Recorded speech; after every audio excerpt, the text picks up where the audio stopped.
Hey guys! So today you and I are going to talk about anxiety. So let's get into it. So the question in question was, hi Mr. Frederick Christensen.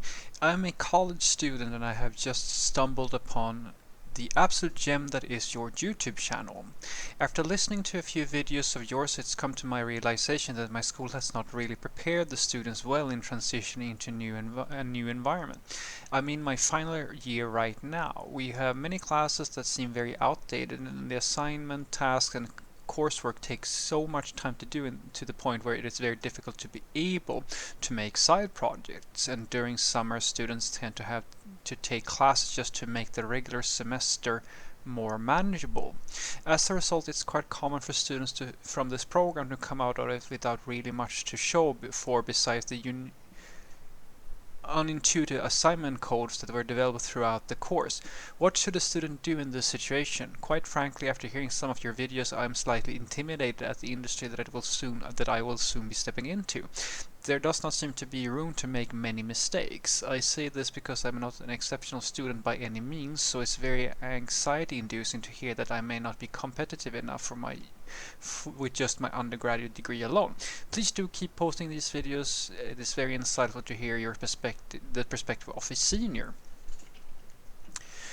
Well, so what I can tell you is that this is most likely the state for practically anybody who tries a higher education.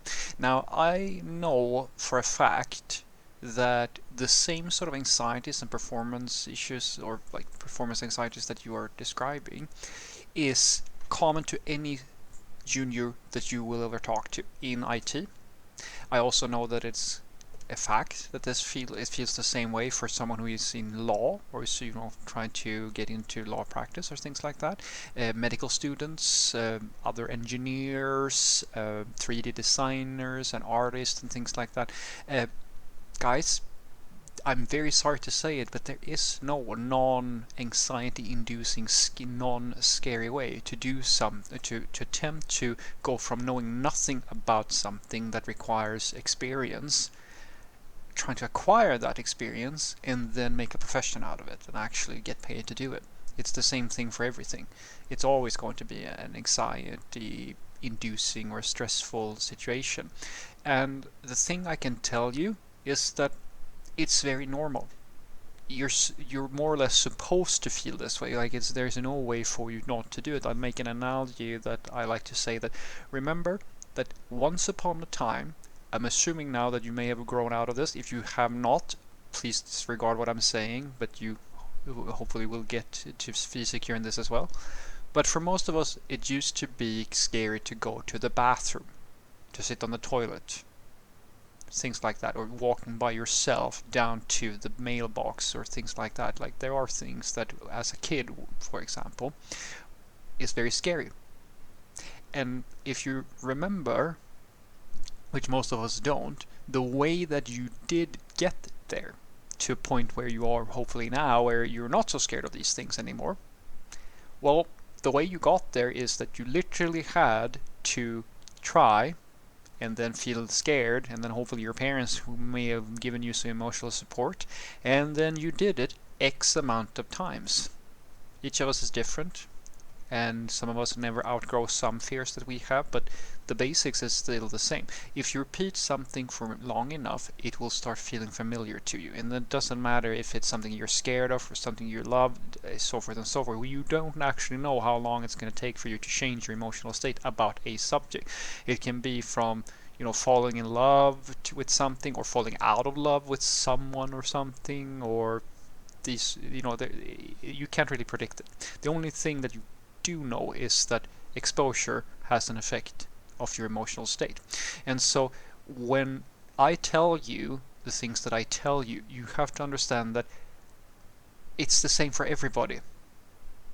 Literally everybody.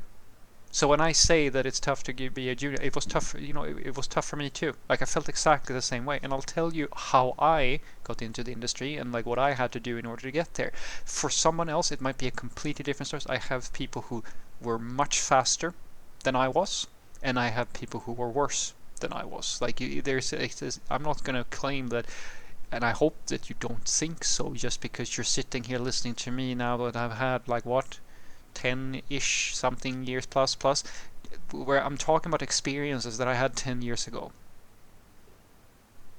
For me, I still remember them, but what you're listening to now is me many years later doing this for basically every day for many years. And so of course when I speak, you might feel as if I know all the things and so forth, even though, as I've said before, I don't know all the things. I promise you I don't. But what I can tell you is that when I first started, I was not a prodigy developer. I started when I was in my late 20s, something like that. And I went to school with people who were in their like late 30s and so forth. So I had a range of different people that I was going with, and some of the classmates that I had, they were vastly better than I was, and some of them were worse. I'd like to say maybe in the middle-ish. Some would probably maybe claim upper middle or something like that, nearer the top than but I wasn't the top student in my class. But not by a long shot. I had guys who came, like some of the guys that I went to school with, guys, they were professional programmers in other languages, but they wanted to go back to school and learn something new and so forth and so forth. And some of them had been engineers and system administrators and so forth. Some of them were pretty cool about it as well. Like the reason why I got into Linux, the Linux operating system, was because one of the guys actually had worked with Linux for many years. So we asked him, and could you show us a little bit? And so I learned a little bit about Linux. And then, of course, that was the coolest thing ever, because when I started, I sure as hell didn't have a Linux operating system installed on my computer. But we got into it because he was really good. And I can tell you that the way that I did this is what I argue is the only way you can ever do something. It doesn't matter what you want to do. You go and talk to your athletes and your professional, sports people and so forth, and ask them, how much do you have to train? And they will tell you. And then you go ask the next person, how much do you have to train? And you go to a bunch of different people, and you will see they all have various levels. Like some of them have a lot of aptitude, so they don't have to train as much and be really good. Some of them have to train like crazy. I was one of those people. I had to train like crazy. I literally, and I'm not joking now, during my school years, I came to school almost, not every day, but almost every day at 6 o'clock in the morning. And because that was the earliest time the school opened. The classes started at 9. And I spent 3 hours every day on top of the schoolwork to just sit and practice, to make sure that I knew Node.js and JavaScript and all these things, because I had the strength I had was not in like exceptional skills or something like that. I remember still that my ass got saved because a woman a mother of two from Australia, helped me on a forum to explain how a loop worked. I sat for hours on one of my first exams trying to figure out if you have two loops, if you have a nested loop, I can't understand how to print out the numbers, so like how to do this thing that they're asking me to do. I had no idea. It took hours.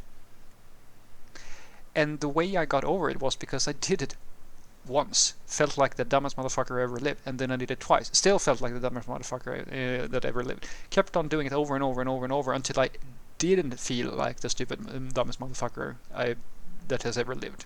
I make a reference to I approached it. I'm not sure if you know the anime series Naruto. I haven't watched like all of it. I've just watched the first few seasons.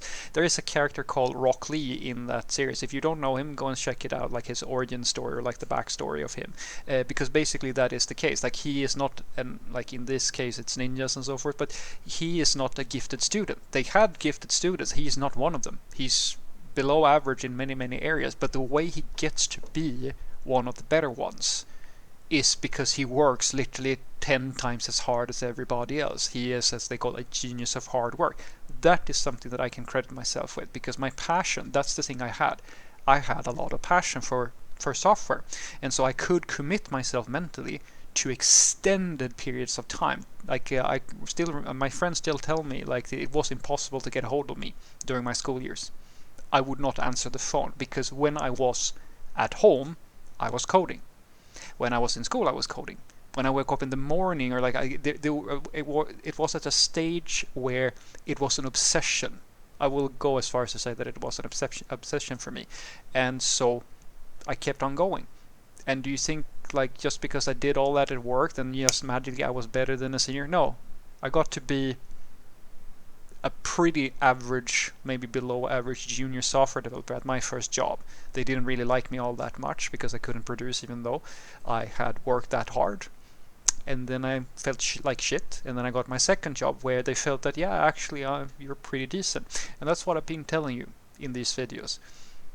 You can only do as well as you can. And all I can say is that no matter your situation, it comes down to you as an individual, your aptitudes and how much time you invest. But I can guarantee you that the market is there. There are definitely companies who will hire juniors and so forth and so forth, but nobody can tell you how much you have to work, or how many times are you gonna have to fail at a job application or so forth. So that nobody can say, but I know for a fact that you can get there, guys, because even though I was average, the people who were below me, I know for a fact that quite a lot of them got work as software developers, and the people who were above me, I mean, I work with people like that all the time, guys. It's not like every single software developer is like a super genius, so it's not beyond you, I promise you that. So what I want you to take away from this is that the way that I suggest that you think about it is that it's scary for everybody to get into a new industry, and there are very few industries, guys, where you're just going to be like in super high demand on your first day or something like that. Sometimes that is the case, and some of you are going to feel exactly the same way when it comes to software developers. Some people are super lucky. They get like, I didn't have that. Like some of the guys who were really really good in my class, they were headhunted way before like the school, before our education was over. So they had a quote unquote easier time get in because they had the right connections, so forth. So I didn't have that. I had to look around a little bit. It didn't take as long as it took for some people. So again, pretty average if you ask me at the very least. The only thing that was exceptional about me when I went to school was that I committed to a degree that was obsessive for a lot of people. When my classmates went out for after works to like hang out and do pizza and stuff like that, I remember distinctly that they gave me a little bit of the stink eye or like a weird vibe when I said, no, actually, sorry guys, I'm gonna stay late because I'm not really sure how this Git version control thing's working, so I'm gonna sit here and try to figure out how to work with that. And the guy who had been working for years said, well, so you're gonna just commit stuff and push and stuff and like stuff like that? And I go, yeah, because I don't really know how to do it, and so that's what I'm gonna do. Didn't make a lot of friends that way, but I did become a software developer. Have a great day.